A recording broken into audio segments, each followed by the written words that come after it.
Andréa Matarazzo, o que você acha que o eleitor espera do novo prefeito? E se o Datena sair pré-candidato, como é que você vai fazer para enfrentá-lo? Ele é um nome forte, né? E quem vai ser o seu vice? Você falou em trabalhar 24 horas. Você dorme pouco? Como é que você vai resolver esse festival de buracos, né? Que a cidade está lotada deles. Por que em São Paulo a gente não tem ruas e avenidas de concreto? Qual é o seu plano para resolver esse festival de buracos que tem nas calçadas de São Paulo? Em outubro de 2012, você foi eleito vereador com 117.617 votos. Você realmente acha que tem chance de ganhar a eleição para prefeito de São Paulo?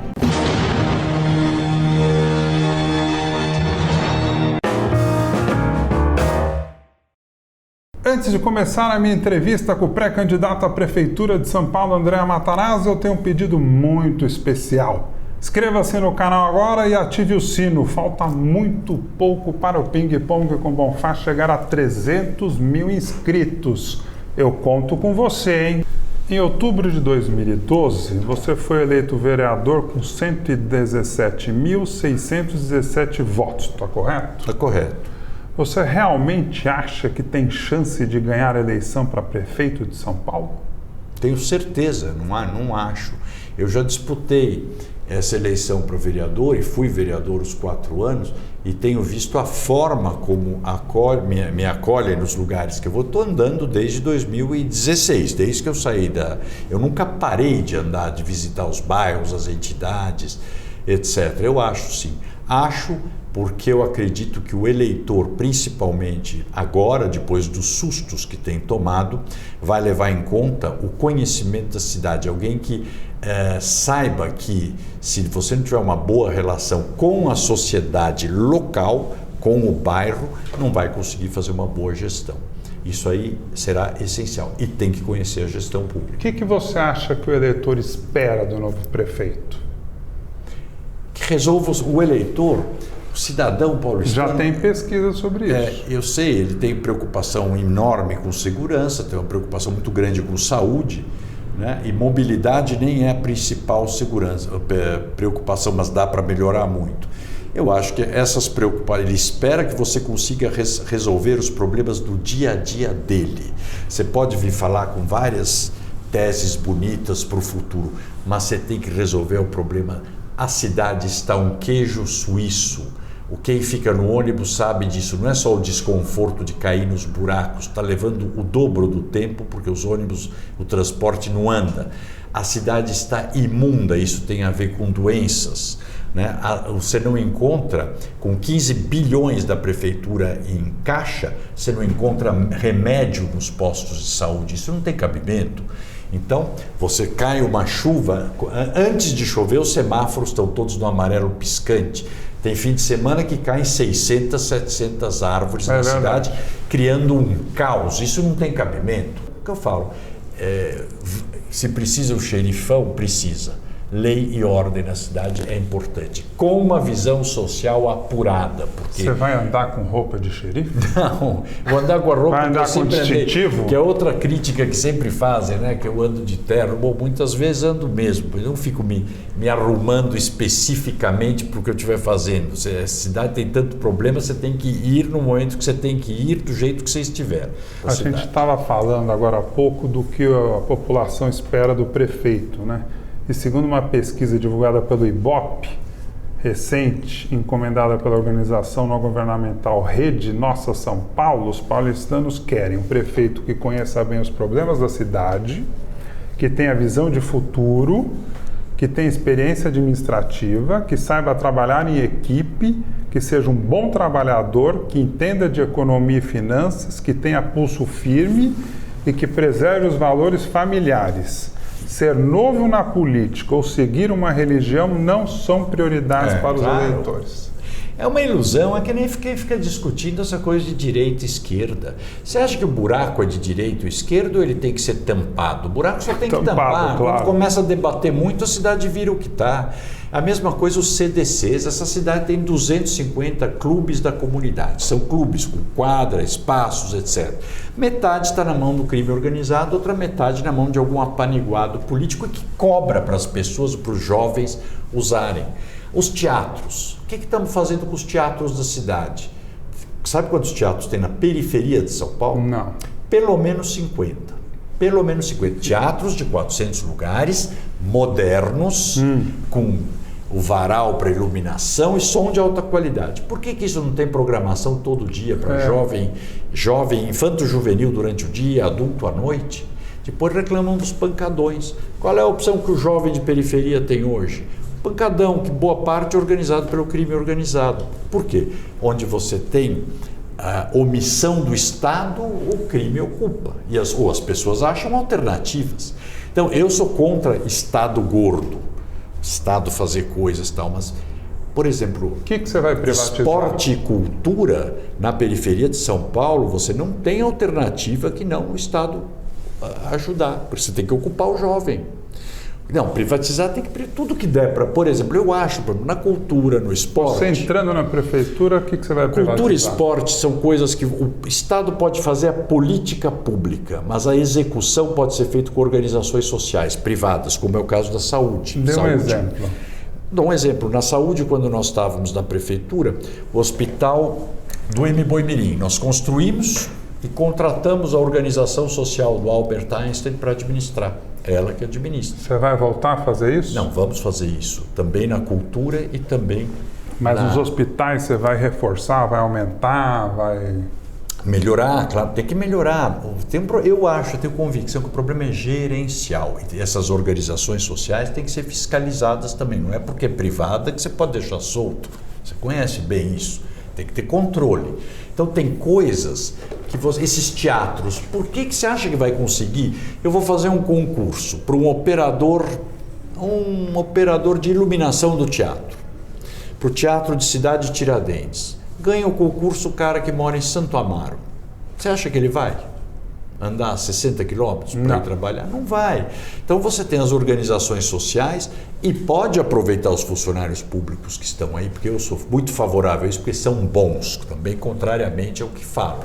Funcionam, não é verdade. Eu trabalhei nas 3 esferas de governo e você encontra gente que nem na empresa da gente, boa, média, ruim, mais puxa-saco, mais eficiente, etc. Então eu acho que você tem que fazer com o Estado a política pública, a execução, contratar as entidades privadas. André Matarazzo, quantos funcionários tem a Prefeitura de São Paulo? Você tem ideia? Não sei hoje ativos, isso eu não estou ainda, não estou atualizado, mas deve estar na faixa de uns 100 mil. 100 mil. São Paulo precisa de 100 mil funcionários?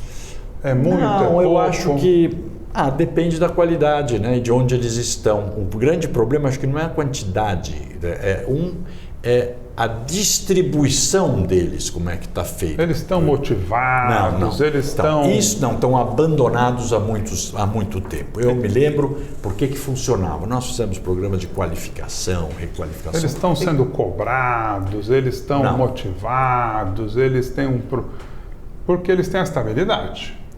Eles têm, então, você imagina o seguinte, você trabalha na subprefeitura do Ipiranga, muda a gestão, chega lá um subprefeito que alguém coloca, aí dão para o vereador tal a chefia de gabinete, para o outro vereador a coordenação de não sei o quê. Ou seja, vira uma concha de retalho. E não precisa fazer isso. Eu fui secretário de subprefeituras. De jeito nenhum, você pode fazer. Você tem que atender o vereador, e vereador é muito útil na cidade, porque ele conhece a prioridade da região. São Paulo já é muito distrital nesse sentido, né? Os vereadores são muito de cada uma das localidades. O que o vereador quer, né? Mas tem gente ruim, hein? Não, tem, claro. Mas tem de tudo, né? Tem gente bandida, tem corrupto. Então, e qual é o papel do executivo? É justamente arbitrar isso, é não deixar. Agora, tem muita demanda dos vereadores que pedem para o vereador? Tapa-buraco, pede córrego, as coisas que estão acontecendo no lugar. Você atender, você está fazendo bem para a comunidade, não é para o vereador. E por tabela também para o vereador, porque ele está te informando. Então, Ótimo. Esse é o critério que você tem que ter. Quer dizer, o pedido é pedido da comunidade, é pedido da comunidade. Você tem que cumprir, tem que fazer. Então, voltando ao que nós estávamos falando, o funcionário ele precisa ser motivado e valorizado. Valorizado na qualificação, na atualização, permitir que faça cursos, estimular que ele faça. Não é só questão de salário. Pode ter questão de salário, não sei se realmente o quadro de salário, cargos e salários da prefeitura é muito desatualizado, o que não quer dizer que tem que dar aumento para todos. Você tem que analisar, reanalisar isso para saber como é que está. A folha de pagamento da prefeitura não é excessivamente alta, por isso que a prefeitura também tem dinheiro. Ah, mas eu vou te surpreender. Deixa eu te dizer, ela é 38% do orçamento da prefeitura. Então, o que ela está é desbalanceada, tanto em números, então tem subprefeitura que tem gente demais, subprefeitura que não tem ninguém. E se o Datena sair pré-candidato, como é que você vai fazer para enfrentá-lo? Ele é um nome forte, né? É um nome forte, mas é que eu digo, eu vou enfrentar com aquilo que eu tenho. Ele tem a popularidade, o talento da televisão, eu tenho o conhecimento da cidade. Quem vai ter que optar é a sociedade, né? Eu estou fazendo o possível para que as pessoas me ouçam, me conheçam, tal, dentro daquilo que dá para fazer e que a lei permite, também porque você tem restrições legais. Então, o que eu falo, eu não vou escolher adversário, eu quero ser prefeito de São Paulo, enfrentar quem precisar enfrentar. De todos esses nomes que eu citei, que a gente já sabe aí, que já estão sendo ventilados, enfim, já estão se posicionando, se mexendo, né? Qual vai ser o seu maior adversário? Eu respeito todos, Bonfá, porque todos têm qualidades, não tem dúvida disso, né? É o que eu digo, não conhecem a cidade, mas tem qualidades. Não sei, eu não... Bruno Covas? O fato é que, no meu campo, eu acho que o único que concorre na minha faixa, no fundo, é o Bruno Covas, né? Por eu ter vindo do PSDB. Como você disse, eu fiquei 28 anos, né? Você vai dividir o eleitorado com ele? Pode ser que divida, vamos ver, né? Eu acho que eleição só dá para saber quando você está nela, né? Hoje, além do que, tem uma instabilidade muito grande com os candidatos. Quem vai ser candidato efetivamente, né? A gente vê que estão mudando toda hora. E quem vai ser o seu vice? Não tenho definido ainda, mas tem que ser alguém que tenha a mesma disposição que eu tenho, que é trabalhar 24 horas por dia e ter paixão pela cidade e querer mudar as coisas que eu falo. Eu quero ser o prefeito, que eu vou pensar na próxima geração e não na próxima eleição. A eleição é uma decorrência do trabalho que você fizer, mas você tem que fazer o seu trabalho olhando o futuro, não querendo ser simpático. Você falou em trabalhar 24 horas. Você dorme pouco? Durmo pouco, não sei se é pouco ou muito, 6 horas por noite, 5 horas por noite, mas quando eu estava na prefeitura, o que eu me lembro é que não tinha muito horário, porque a cidade é uma cidade de 24 horas. E realmente, se você usar esse terceiro turno, você pode fazer muitas coisas. É verdade, então você não precisa obviamente, ficar 24 horas, você não vai conseguir. Mas vai ter dias que você vai ter que usar a madrugada para ver determinadas coisas. Como é que você anda pela cidade com esse trânsito que está para ver determinadas coisas? A madrugada ajuda muito. Eu me lembro que eu saía muito de carro de madrugada para ver determinadas coisas mais longe, que eu tenho um pouco de medo de helicóptero, essas coisas, não gosto. E, ao mesmo tempo, para você saber a cidade, se as coisas estão boas ou não estão boas, você tem que olhar e sentir, tem que pisar no chão e sentir a vibração, a trepidação do carro, porque senão vão te dizer que o recapeamento ficou ótimo, olhado de cima ele está ótimo. Às vezes, quando você anda, você vai sentir que ele está todo trincado ou ondulado. Então vamos falar dos famosos buracos da cidade de São Paulo, né? Nesse momento, São Paulo parece um campo minado.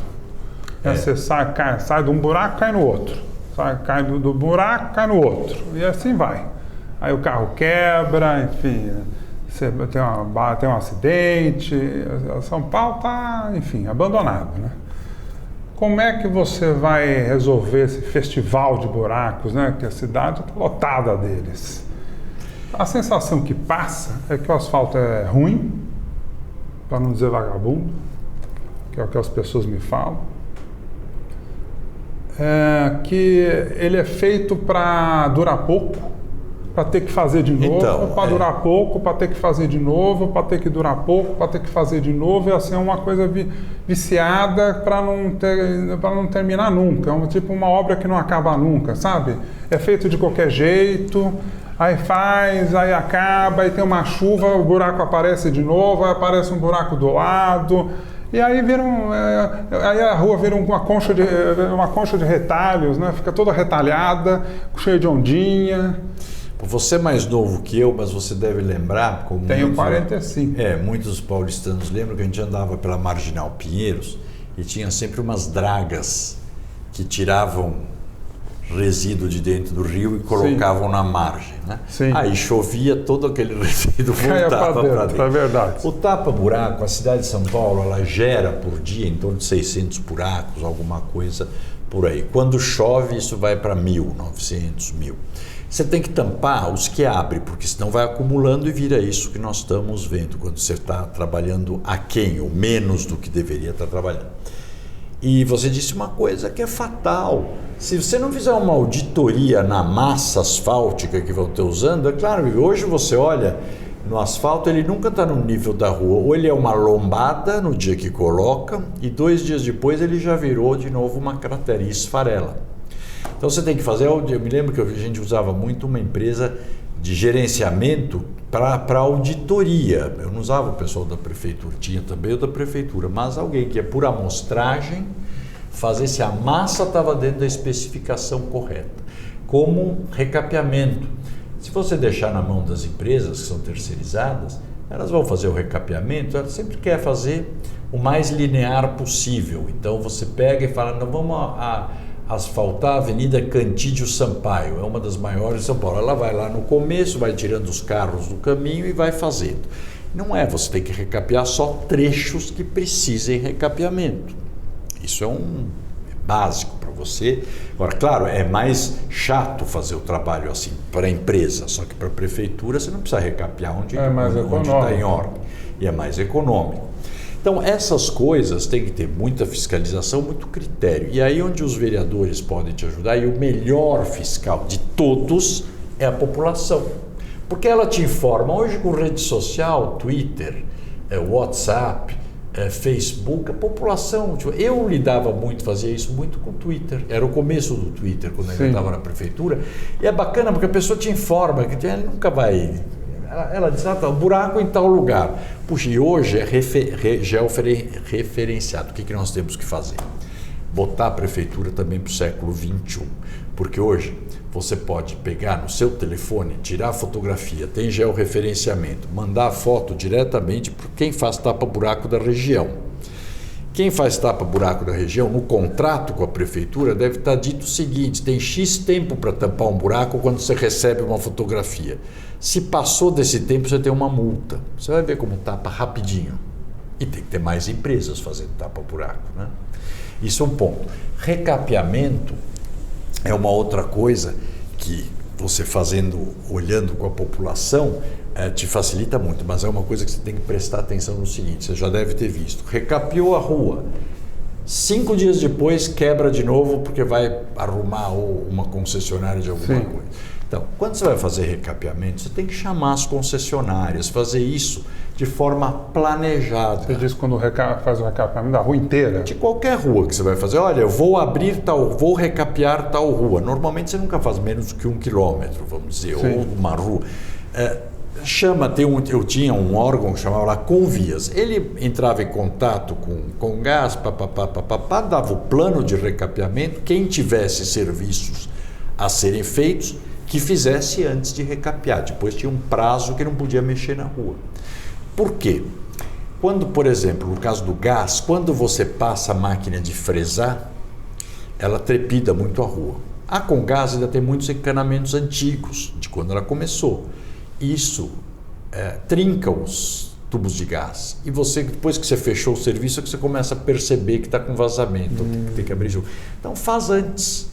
Então eu falo, você conhecendo os problemas, conhecendo a cidade, você fazendo um bom planejamento, dá para resolver todos os problemas. Tem que dar força para as subprefeituras, que hoje estão completamente desaparelhadas. Estão sem subprefeitos, salvo exceções, e sem poder. Eu morei 2 anos em Miami e lá você vê poucas, é meio a meio. Tem metade das ruas são asfaltadas e a outra metade das ruas são de concreto. Que é muito mais caro. Corredor de ônibus aqui é concreto. Mas não tem buraco. Dura mais tempo, não tem buraco. Por que em São Paulo a gente não tem ruas e avenidas de concreto? Eu acho que porque lá são anglo-saxões, né? Então as especificações são cumpridas, a legislação é rígida, você dá uma especificação, ela acontece.